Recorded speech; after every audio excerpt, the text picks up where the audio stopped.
नमस्कार मित्रों, समाख्या the right knowledge channel में आपका पुनः स्वागत है।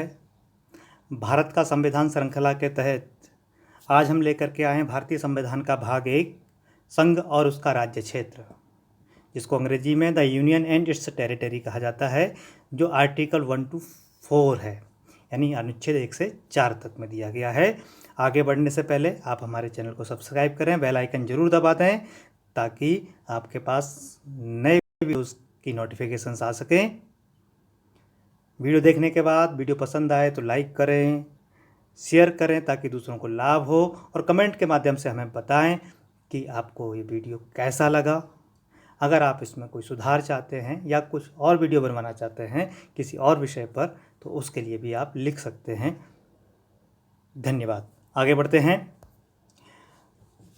भाग 1 का अनुच्छेद 1 कहता है संघ का नाम और राज्य क्षेत्र है, यानी ये बताता है कि भारत का नाम क्या होगा, यानी जो यूनियन है इसका नाम क्या होगा, और उसका राज्य क्षेत्र क्या होगा, उसकी टेरिटरी क्या होगी। अनुच्छेद 1 का उपखंड 1 यानी पहला ही भाग कहता है India that is Bharat shall be A union of state. Bharat अर्थात इंडिया राज्यों का संघ होगा। यहाँ राज्यों का संघ होने का मतलब है कि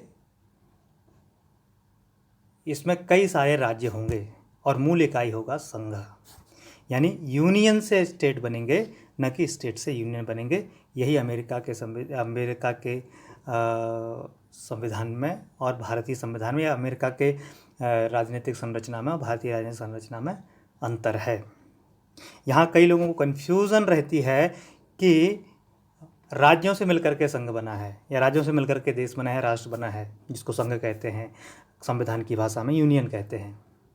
और हमारे देश को फेडरल स्ट्रक्चर है, और क्योंकि फेडरल स्ट्रक्चर कहते से ही दिमाग में आता है कि राज्य की सरकारें और केंद्र की सरकार, दो सरकार होती हैं। राजनीतिक इकाई के अधिकार भी दो जगह बटे होते हैं, राज्यों पर और केंद्र पर। तो ये कन्फ्यूज़न दूर कर लीजिए, क्योंकि इसको स्पष्ट किया था डॉक्टर भीमराव रामजी अंबेडकर ने संविधान सभा में ही कि भारत संघ पहले है और उसके बाद राज्य हैं। इसीलिए शुरुआत में जो राज्यों का प्रकार था वो बदला गया 1956 में। आप सबको पता है 1953 के जो आंदोलन हुआ था भाषाई आधार पर राज्यों के लिए, उसके बाद और लगातार राज्यों की संख्या बढ़ती जा रही है, क्योंकि राज्य अलग अलग आधार पर राज्य बनते जा रहे हैं।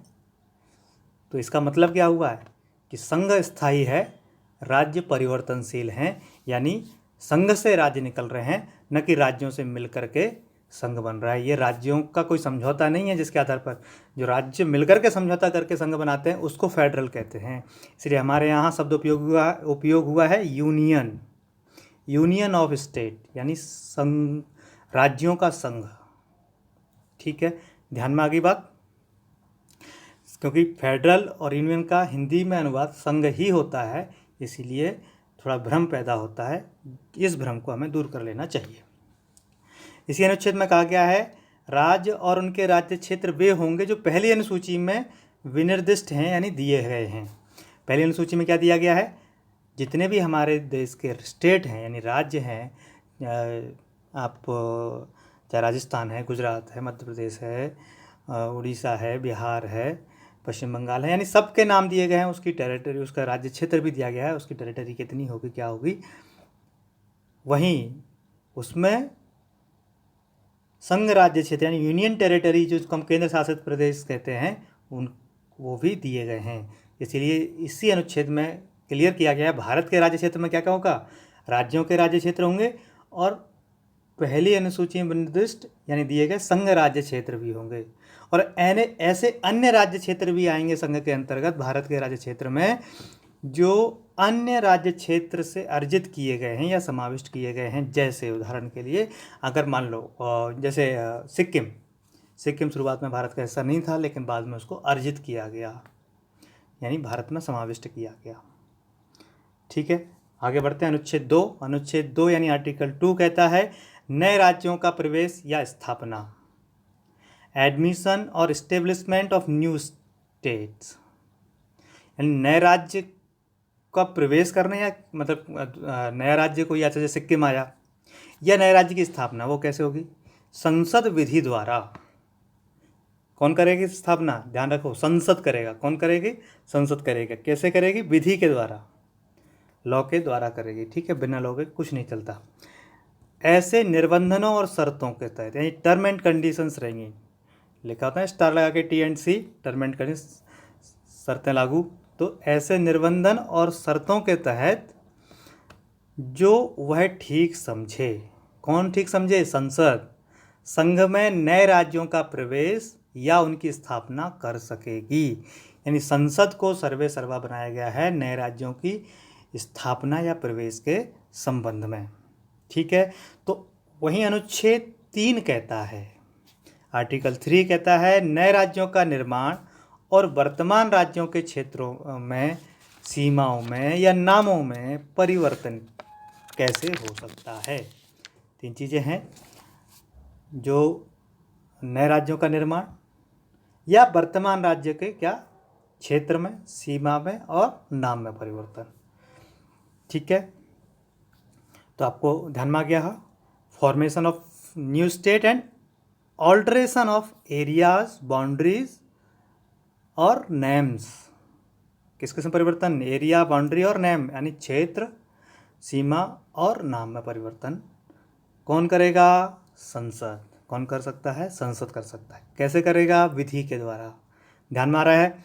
किसी राज्य में से उसका राज्य क्षेत्र अलग करके अथवा 2 या अधिक राज्यों को या राज्यों के भागों को मिलाकर अथवा किसी राज्य क्षेत्र को किसी राज्य के भाग के साथ मिलाकर नए राज्य का निर्माण कर सकेगी। संसद विधि द्वारा क्या कर सकती है? नंबर 1, किसी राज्य में से उसका राज्य क्षेत्र अलग करके, जैसे उत्तर प्रदेश से उत्तराखंड अलग कर दिया गया, मध्य प्रदेश से छत्तीसगढ़ अलग कर दिया गया, बिहार से झारखंड अलग कर दिया गया।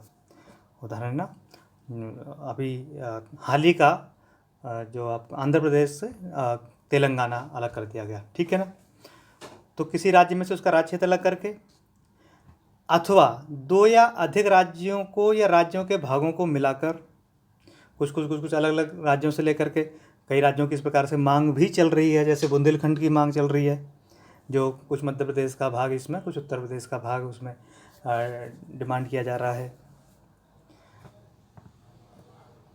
अथवा किसी राज्य क्षेत्र को किसी राज्य के भाग के साथ मिलाकर,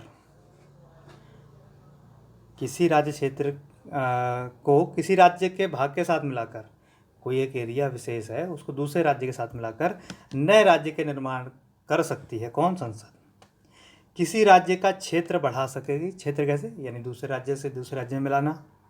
क्षेत्र को घटा सकती है, उससे अलग करके किसी दूसरे में, यानी जब एक का बढ़ेगा तो दूसरे का कम होगा, स्वाभाविक है। किसी राज्य की सीमा में परिवर्तन कर सकती है, पहले बाउंड्री कहीं और से जा रही थी, दूसरी बाउंड्री संसद विधि के द्वारा उसको कर सकती है कि ये बाउंड्री अब यहाँ से इस राज्य की सीमा होगी। नाम में परिवर्तन भी कर सकती है, जैसे उत्तरांचल था उत्तराखंड का जब बना, फिर उत्तराखंड उसका नाम होगा, नाम में परिवर्तन कर सकती है। और नाम में परिवर्तन तो बहुत जगह भी हुए हैं, शहरों के नाम में तो होते ही रहते हैं लगातार। तो ये सब कौन करते हैं? संसद विधि के द्वारा। शहरों के नाम में परिवर्तन राज्य सरकारें करती हैं, ध्यान रखना। ठीक है,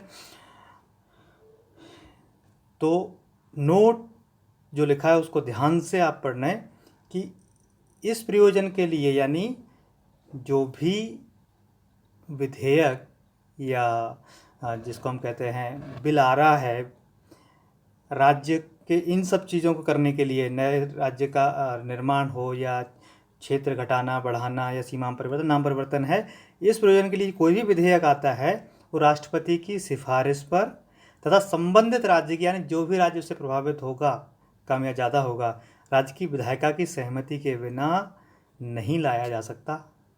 नोट कर लीजिए, दिमाग में फिट बैठा लीजिए, यानी इसमें राष्ट्रपति की सहमति चाहिए इस विधेयक को लाने के लिए, और संबंधित राज्य की विधायिका की भी सहमति चाहिए। राष्ट्रपति की सिफारिश और संबंधित विधायिका की सहमति। आगे बढ़ते हैं, अनुच्छेद 4। 4 ही अनुच्छेद हमारे इस पहले भाग में है। तो अनुच्छेद 4 में क्या कहता है कि पहली और चौथी अनुसूची के संशोधन यानी अमेंडमेंट तथा अनुपूरक, सप्लीमेंटल, आनुषांगिक और पारिणामिक यानी कंसिक्वेंशियल विषयों का उपबंध करने के लिए अनुच्छेद 2 और अनुच्छेद 3 के अधीन बनाई गई विधियाँ। अनुच्छेद 2 और अनुच्छेद 3। अनुच्छेद 2 में क्या है आपको मैं बता चुका हूँ।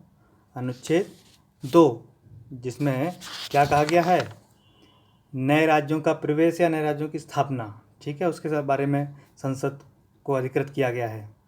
और अनुच्छेद 3 में आपको बता ही दिया है कि नए राज्यों का निर्माण हो या उनमें उसकी सीमा में परिवर्तन या उसके नाम में परिवर्तन हो, ठीक है ना, उनके क्षेत्रों में परिवर्तन हो। तो अनुच्छेद 2 या 3 में निर्दिष्ट किसी विधि में पहली अनुसूची और चौथी अनुसूची के संशोधन के लिए ऐसे उपबंध अंतर्विष्ट होंगे जो उस विधि के उपबंधों को प्रभावी करने के लिए आवश्यक हों तथा उसे अनुपूरक, आनुषंगिक और पारिणामिक उपबंध भी अंतर्विष्ट हो सकेंगे जिन्हें संसद आवश्यक समझे। ये जो भाषा मैंने लिखी है वो एज इट इज संविधान में दी गई भाषा को मैंने उपयोग किया है। इसको सरल भाषा में मैं आपको समझा देता हूँ। वो ये है कि अनुच्छेद 2 या 3 में जो भी तहत जो भी विधि आई है उसके तहत पहली और चौथी अनुसूची प्रभावित होगी। कौन सी? पहली और चौथी अनुसूची प्रभावित होगी। क्यों प्रभावित होगी? क्योंकि पहली अनुसूची में आपको पता ही है कि क्या दिया गया है, राज्य और संग्रह क्षेत्रों के नाम और क्षेत्र दिए गए हैं। और चौथी अनुसूची में क्या दिया गया है, तो राज्यसभा के सीटों का आवंटन, यानी राज्यसभा में सीटें क्योंकि कम ज़्यादा होगी तो राज्यसभा की सीटें भी उसी प्रकार से प्रभावित होंगी, ठीक है। तो इसलिए इसमें कहा गया कि अगर आवश्यक हो तो पहली अनुसूची तो होगी ही और चौथी अनुसूची भी क्या होगी, उससे प्रभावित होगी। और जो महत्वपूर्ण है, जहाँ से प्रश्न आता है, वो है अनुच्छेद 2 और 3 के तहत कोई भी विधि आती है तो वह संविधान संशोधन नहीं मानी जाएगी। संविधान संशोधन कहाँ कहा गया? अनुच्छेद 368 368 के तहत संविधान संशोधन नहीं माना जाएगा। इसीलिए इसको करना आसान, इसे कहते हैं इसको नरम, कठोर और नरम दोनों का समन्वय कहा था ना हमने संविधान की विशेषताओं में। No such law as aforesaid shall be deemed to be an amendment of this constitution for the purpose of article 368। यानी ऐसा कोई भी संशोधन, इस पर कोई भी विधि अनुच्छेद 368 के तहत संविधान संशोधन नहीं मानी जाएगी। ये हुआ आपका भाग 1। अपेक्षा है आपको ठीक से समझ आ गया होगा। इसी प्रकार के भारत का संविधान श्रृंखला पूरी देखने के लिए आप हमसे जुड़े रहें, चैनल को सब्सक्राइब कर लें, बेल आइकन दबा दें ताकि अगली वीडियो आपको सीधे आपके नोटिफिकेशन के माध्यम से प्राप्त हो सके और आप उसको देख सकें। इसी के साथ भारत माता की जय। धन्यवाद।